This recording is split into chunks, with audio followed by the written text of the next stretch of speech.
ஓம் cream ஆதித்யாய சோமாய மங்களாய புதாய குரு சுக்ர சனிப்பியச்ச ராகவே கேதவே நமக. உலகை கட்டி காக்கும் பரமேஸ்வரன் பார்வதியின் திருவருளால் அனைவரும் நலமுடன் வாழ இந்த எல்லாம் வல்ல இறைவனை வணங்கி நேயர்கள் அனைவருக்கும் எனது அன்பான வணக்கங்களை தெரிவித்துக் கொள்கின்றேன். இன்றைய பதிவிலை நாம் பார்க்க இருப்பது ஆவணி மாதத்திற்கான ராசி பலன்கள். முதலில் கிரகங்களின் நிலைகளை பற்றி பார்க்கலாம். ஆவணி மாதம் 1ஆம் தேதி வாக்கிய பஞ்சாங்கத்தின்படி கிரகங்களுடைய நிலைகள். மிதுன ராசியிலே செவ்வாய் பகவான் பயணம் செய்து கொண்டிருக்கிறார். கடக ராசியிலே குரு பகவான் பயணம் செய்து கொண்டிருக்கிறார். சிம்ம ராசியிலே சூரிய பகவான், கேது பகவான், புதன் பகவான் 3 கிரகங்களும் பயணம் செய்து கொண்டிருக்கிறார்கள். கன்னி ராசியிலே சுக்கிர பகவான் பயணம் செய்து கொண்டிருக்கிறார். கும்ப ராசியிலே ராகு பகவான் பயணம் செய்து கொண்டிருக்கிறார். மீன ராசியிலே சனீஸ்வர பகவான் பயணம் செய்து கொண்டிருக்கிறார். இம்மாதம் 2 கிரகங்கள் இடப்பெயர்ச்சி ஆகின்றன. ஆவணி மாதம் 15ஆம் தேதி கன்னி ராசியிலே பயணம் செய்து கொண்டிருக்கின்ற சுக்கிர பகவான் துலாம் ராசிக்கு இடப்பெயர்ச்சி ஆகிறார். ஆவணி மாதம் 17ஆம் தேதி சிம்ம ராசியிலே பயணம் செய்து கொண்டிருக்கின்ற புதன் பகவான் கன்னி ராசிக்கு இடப்பெயர்ச்சி ஆகிறார்.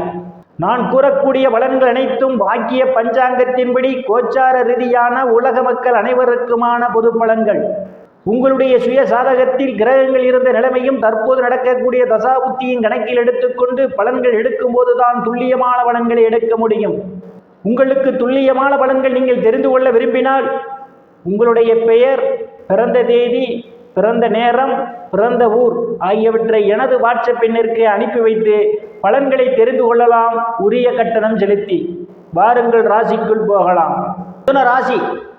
ராசியிலே ருணரோக சத்துரு ஸ்தானாதிபதியும் லாபஸ்தானாதிபதியுமான செவ்வாய் பகவான் பயணம் செய்து கொண்டிருப்பதும் ராசிநாதன் புதன் பகவான் இந்த மாதம் தைரிய வீரிய ஸ்தானத்திலும் சுகஸ்தானத்திலும் பயணம் செய்வதாலும் மாதத்தினுடைய முற்பகுதியில் உங்கள் செயல்பாடுகள் வேகம் குறைந்திருக்கும். ஆனால் பிற்பகுதியிலே உற்சாகம் நிறைந்த மாதமாகவே இந்த மாதம் உங்களுக்கு அமைய காத்து கொண்டிருக்கின்றது. எடுத்த முயற்சிகள் அனைத்தும் வெற்றியை தரும். குடும்ப வாக்குஸ்தானத்திலே குரு பகவான் உச்ச பலத்தோடு பயணம் செய்து கொண்டிருப்பதால் பொருளாதாரம் மேம்படக்கூடிய மாதமாகவே இந்த மாதம் அமைய காத்து கொண்டிருக்கின்றது. நீங்கள் எதிர்பார்த்து கொண்டிருந்த இடங்களில் இருந்தெல்லாம் பணவரவுகள் தாராளமாக கிடைக்கும். உங்கள் பேச்சிலே ஒரு தெளிவிருக்கும். சாதுரியமாக எதையும் பேசி எளிதில் சாதித்து விடுவீர்கள். உங்களை சுற்றி உள்ளவர்கள்லாம் உங்கள் பேச்சுக்கு மதிப்பு மரியாதையும் கொடுப்பார்கள். குடும்பத்தை ஒற்றுமை நிலவக்கூடிய மாதம் இந்த மாதம். புதிய ஆடை ஆபரணங்கள் வாங்குவதற்கான வாய்ப்புகளும் உண்டு. தைரிய வீரியஸ்தானத்திலே தைரிய வீரியஸ்தானாதிபதி சூரிய பகவான் ஆட்சி பலத்தோடு பயணம் செய்து கொண்டிருப்பதால் இளைய சகோதரர்களுடைய அன்பும் ஆதரவும் நிறைந்திருக்கும். அவர்களால் அனுகூலமான பலன்கள் உண்டு. முயற்சிகள் அனைத்தும் வெற்றியை தரும். சிலருக்கு சிறு குறு பயணங்களால் ஆதாயம் உண்டு. சிலருக்கு சுப செய்திகளெல்லாம் கிடைப்பதற்கான ஒரு சூழல் உண்டு. அக்கம் பக்கத்தாருடன் இருந்து வந்த மனக்கசப்புகளெல்லாம் விலகுவதற்கான ஒரு சூழலும் உண்டு. சுகஸ்தானத்திலே சுக்கிர பகவான் பயணம் செய்து கொண்டிருக்கிறார். மாதம் 15ஆம் தேதி வரை. இம்மாதம் 17ஆம் தேதியிலிருந்து ராசிநாதன் புதன் பகவான் ஆட்சி பலத்தோடு பயணம் செய்வதால் தாயினுடைய அன்பும் ஆதரவும் நிறைந்திருக்கும். தாயார் உங்களுக்கு பக்க பலமாக இருப்பார். சிலருக்கு தாய் வழி உறவுகளால் மேன்மை உண்டு. உயர்கல்வி படிக்கக்கூடிய மாணவ மாணவிகளெல்லாம் படிப்பிலே சிறந்து விளங்குவார்கள். ஆசிரியருடைய நன்மதிப்பையும் பாராட்டையும் பெறுவார்கள். சிலருக்கு பூமி வீடு வாகனத்தால் யோகம் உண்டு. சிலர் பழைய வாகனத்தை மாற்றி புதிய வாகனம் வாங்குவதற்கான வாய்ப்புகளும் உண்டு. விவசாய தொழில் செய்து கொண்டிருப்பவர்களுக்கெல்லாம் விவசாயத்திலே நல்ல முன்னேற்றம் உண்டு. சிலருக்கு புதிய ஒப்பந்தம் ஏற்படும். அவற்றின் மூலமாக கூடுதலான வருவாயும் காண முடியும். கால்நடை வளர்ப்பெல்லாம் கால்நடை மூலமாக கூடுதலான வருவாயை காண்பீர்கள். ரியல் எஸ்டேட்டை நடத்துபவர்களுக்கெல்லாம் இது ஒரு பொன்னான காலமாகும். கூடுதலான வருவாய் உண்டு. பூர்வ புண்ணியஸ்தானத்திலே எந்தவித கிரகங்களும் இல்லை. பூர்வ புண்ணிய ஸ்தானாதிபதி இந்த மாதம் சுகஸ்தானத்திலும் பூர்வ புண்ணிய ஸ்தானத்திலும் பயணம் செய்வதால் குழந்தைகளால் சிலருக்கு நற்பெயரும் புகழும் உண்டு. சிலர் குழந்தைகளுக்கு சுப நிகழ்ச்சிகளை நடத்துவீர்கள். குலதெய்வத்தினுடைய அனுக்கிரகம் இந்த மாதம் உங்களுக்கு பரிபூரணமாக நிறைந்திருக்கும். சிலர் சாது சன்னியாசிகளை சந்திப்பீர்கள். அவருடைய ஆசியும் ஆசீர்வாதமும் நிறைந்திருக்கும். கலைத்துறையை சார்ந்தவர்களுக்கெல்லாம் புதிய வாய்ப்புகள் தேடி வரும். கலைத்துறையின் மூலமாக கூடுதலான வருவாயை காண முடியும். ருணரோக சத்துரு ஸ்தானத்திலே எந்தவித கிரகங்களும் உள்ளே. ருணரோக சத்துரு ஸ்தானத்தை குரு பகவான் பார்வையிடுவதால் நீங்கள் பணி செய்யக்கூடிய இடத்தில் சக பணியாளருடைய அன்பும் ஆதரவும் இருந்திருக்கும். அவர்களால் அனுகூலமான பலன்கள் உண்டு. வங்கி மற்றும் நிதி நிறுவனங்களில் கடனுக்காக விண்ணப்பித்திருந்தால் உங்களுக்கு எளிய முறையில் கடன் கிடைப்பதற்கான வாய்ப்புகளும் உண்டு. களத்திரஸ்தானத்தில் எந்தவித கிரகங்களும் இல்லை.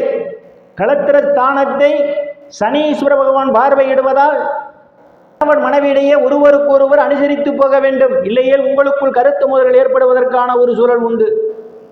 எச்சரிக்கை தேவை. தொழில் செய்பவர்களெல்லாம் கூட்டு தொழிலை கூடுதல் கவனம் எடுத்துக்கொள்ள வேண்டும். அஷ்டமஸ்தானத்தில் எந்தவித கிரகங்களும் இல்லை. அஷ்டமஸ்தானத்தை குரு பகவான் பார்வையிடுவதால் எதிர்பாராத நேரங்களில் எதிர்பாராத இடங்களில் இருந்து எதிர்பாராத பண வரவுகள் எல்லாம் கிடைப்பதற்கான ஒரு சூழல் உண்டு. பாக்கியஸ்தானத்திலே ராகு பகவான் பயணம் செய்து கொண்டிருக்கிறார். பாக்கியாதிபதி தொழில் ஸ்தானத்திலே பயணம் செய்து கொண்டிருப்பதால் தந்தையுடன் அனுசரித்து போவது மிகவும் நல்லது. இல்லையில் உங்களுக்கும் தந்தைக்கும் இடையே கருத்து மோதல்கள் ஏற்படுவதற்கான ஒரு சூழல் உண்டு. சில தர்ம காரியங்களிலே ஈடுபடுவீர்கள். சிலர் புண்ணிய ஸ்தலங்களுக்கெல்லாம் போய் வருவதற்கான வாய்ப்புகளும் தேடி வரும். சிலருக்கு வெளிநாட்டு முயற்சிகள் எல்லாம் வெற்றியை தரும். தொழில் ஸ்தானத்திலே தொழில் காரகன் என்று சொல்லக்கூடிய சனீஸ்வர பகவான் பயணம் செய்து கொண்டிருப்பதும், தொழில் ஸ்தானாதிபதி தொழில் ஸ்தானத்தை உச்ச பலத்தோடு இருந்து பார்வையிடுவதாலும் வேலை தேடுபவர்களுக்கெல்லாம் அவரவர் தகுதிக்கு ஏற்றவாறு வேலை கிடைப்பதற்கான ஒரு சூழல் உண்டு. ஏற்கனவே பணியில் இருப்பவர்களுக்கு பதவி உயர்வு பாராட்டு கிடைக்கும். உயர் அதிகாரியுடைய நன்மதிப்பை பெறுவதற்கான ஒரு சூழல் உண்டு. அரசியல்வாதிகளுக்கு அரசியலில் நல்ல முன்னேற்றமும் உயர் பொறுப்புகளும் சிலருக்கு தேடி வரும். செய்யும் தொழிலில் அபரிவிதமான முன்னேற்றத்தை காண முடியும். பாபஸ்தானத்தில் எந்தவித கிரகங்களும் இல்லை. பாபஸ்தானாதிபதி ராசியிலே பயணம் செய்து கொண்டிருப்பதால் சகோதரனுடைய அன்பும் ஆதரவும் நிறைந்திருக்கும். அவர்களால் அனுகூலமான பலன்கள் உண்டு. நண்பர்கள்லாம் உங்களுக்கு பக்க பலமாக இருப்பார்கள். விரயஸ்தானத்தில் எந்தவித கிரகங்களும் இல்லை. விரயஸ்தானத்தை சனீஸ்வர பகவான் பார்வையிடுவதால் தேவையில்லாத செலவுகளும் உங்களுக்கு ஏற்படுவதற்கான ஒரு சூழல் உண்டு. செலவுகள் விஷயத்தில் கூடுதல் கவனம் எடுத்துக்கொள்ள வேண்டும். வரும் இறைவனுடைய திருவருளால் அனைத்து செல்வ வளமும் பெற்று சிறப்புடன் வாழ அந்த எல்லாம் வல்ல இறைவனை வணங்கி நேர்களை மீண்டும் அடுத்த பதிவில் சந்திக்கும் வரை விடைபெறுவது ஜோதிடர் எஸ் ராமன். நன்றி, வணக்கம்.